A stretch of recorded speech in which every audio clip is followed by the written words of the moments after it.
सावित्रीबाई शिक्षण प्रसारक मंडल संचालित श्रावणलाल मोदी विद्यालय से मैं सह शिक्षिका श्रीमती कड़वे एएस आज कक्षा 9वीं का हिंदी विषय पढ़ाने वाली हूँ। आज के लेक्चर नंबर 25 में हम स्वतंत्रता गान यह कविता देखेंगे।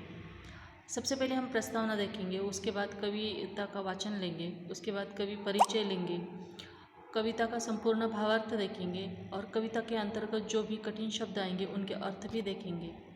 सबसे पहले हम स्वतंत्रता गान इस कविता का वाचन लेंगे। घोर अंधकार हो, चल रही बयार हो, आज द्वार द्वार पर यह दिया बुझे नहीं, यह निशीथ का दिया ला रहा विहान है। शक्ति का दिया हुआ, शक्ति को दिया हुआ, भक्ति से दिया हुआ, यह स्वतंत्रता दिया हुआ।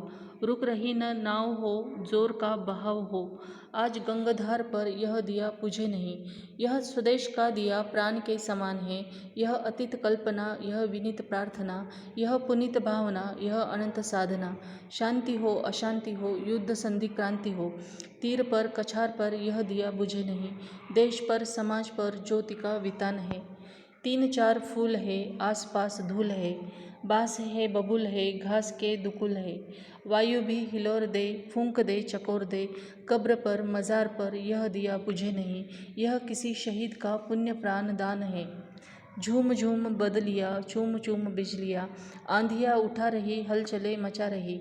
लड़ रहा स्वदेश हो, यातना विशेष हो, क्षुद्र जीत हार पर यह दिया बुझे नहीं, यह स्वतंत्रता भावना का स्वतंत्र गान है, यह स्वतंत्र भावना का स्वतंत्र गान है। इस प्रकार यह कविता थी। अब हम गोपाल सिंह नेपाली जी का परिचय देखेंगे। इनका जन्म 11 अगस्त 1911 बेतिया में हुआ। चंपारण यह बिहार में स्थित है। इनकी मृत्यु 17 अप्रैल 1963 में हुई।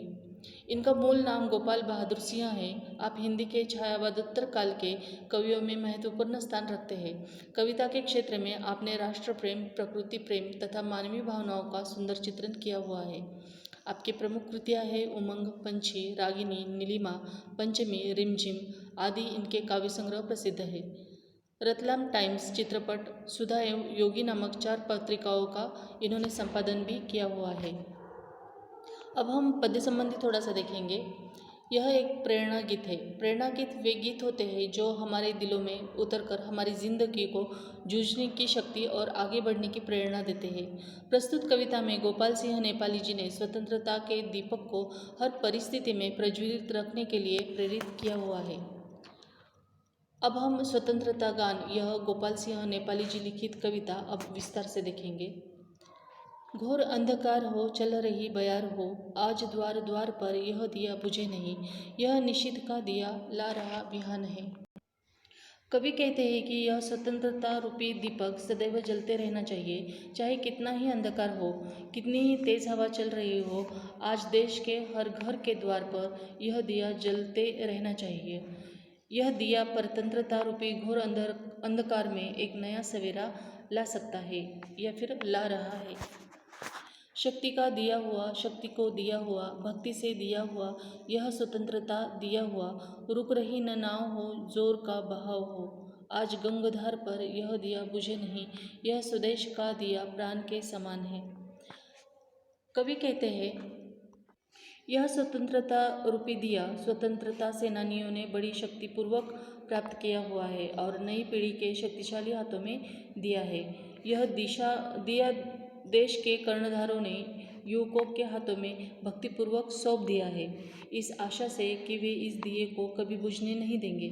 चाहे पानी का बहाव कितना ही तेज हो, नाव तेजी से आगे बढ़ती जा रही हो, आज गंगा की धारा पर यह दिया बुझना नहीं चाहिए। यह स्वतंत्रता रूपी दीपक हम भारतवासियों के लिए प्राणों के समान अधिक प्रिय है। यह अतीत कल्पना, यह विनीत प्रार्थना, यह पुनीत भावना, यह अनंत साधना। शांति हो, अशांति हो, युद्ध संधि क्रांति हो, तीर पर कछार पर यह दिया बुझे नहीं, देश पर समाज पर ज्योति का वितान है। कवि कहते हैं कि हमने इस स्वतंत्रता की कल्पना न जाने कितनी सदियों पूर्व की थी। हम विदेशी आतताइयों के समक्ष विनीत प्रार्थना करते रहे हैं कि हमें स्वतंत्र कर दे। हमारी यह स्वतंत्रता की भावना बड़ी पुनीत है, पुण्यवान है। इस स्वतंत्रता के लिए हम भारतीयों ने अनंत समय से साधना की है। देश में, विश्व में शांति चाहिए हो अथवा अशांति, चाहे युद्ध का समय हो या फिर संधि का काल हो, चाहे क्रांति का समय हो, नदी का तीर हो या नदी के नीचे का कछार, यह दिया किसी भी स्थान पर बुझना नहीं चाहिए। यह दिया समाज के लिए, देश के लिए ज्योति के विस्तार के समान है। 3-4 फूल है, आसपास धूल है, बाँस है, बबूल है, घास के दुकुल है, वायु भी हिलोर दे, फूंक दे, चकोर दे, कब्र पर, मज़ार पर यह दिया बुझे नहीं। यह किसी शहीद का पुण्य प्राण दान है।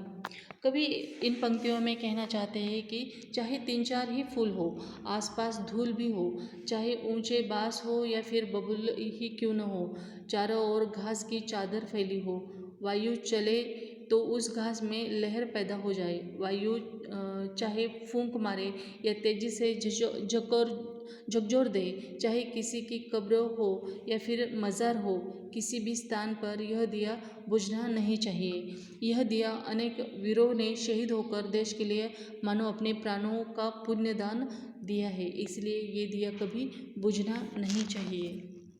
झूम झूम बदलियाँ, चूम चूम बिजलियाँ, आंधियाँ उठा रही, हलचलें मचा रही, लड़ रहा स्वदेश हो, यातना विशेष हो, क्षुद्र जीत हार पर यह दिया बुझे नहीं।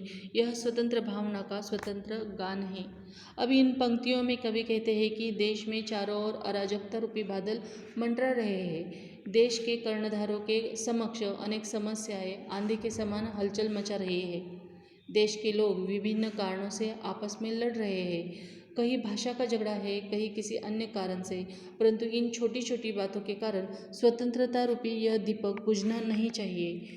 यह प्रत्येक भारतीय के हृदय की स्वतंत्र भावना की प्रसन्नतापूर्ण अभिव्यक्ति है और इसलिए इस दिए को अखंड अभेद्य जलते रहना होगा, जलते रहना चाहिए और यह जलते रहने देने का काम हम सभी भारतीयों को करना है, क्योंकि स्वतंत्र संग्रामियों ने जो क्रांतिकारी हो चुके हैं, उन्होंने अपने प्राणों को त्याग कर इस दिए को हमेशा जलाए रखा है। इसलिए इस दिए को ऐसे ही जलते रहने देना ये हमारा कर्तव्य है, हम भारतवासियों का कर्तव्य है।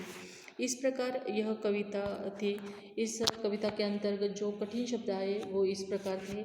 बयार का मतलब है हवा, निशित मतलब निशा या फिर रात, विहान मतलब सवेरा, कछार मतलब किनारा और वितान का अर्थ है आकाश या फिर गगन, दुकुल का मतलब दुपट्टा और हिलोर का मतलब है लहरें। इस प्रकार यह अंतिम कविता थी जो अब समाप्त हो चुकी है। धन्यवाद।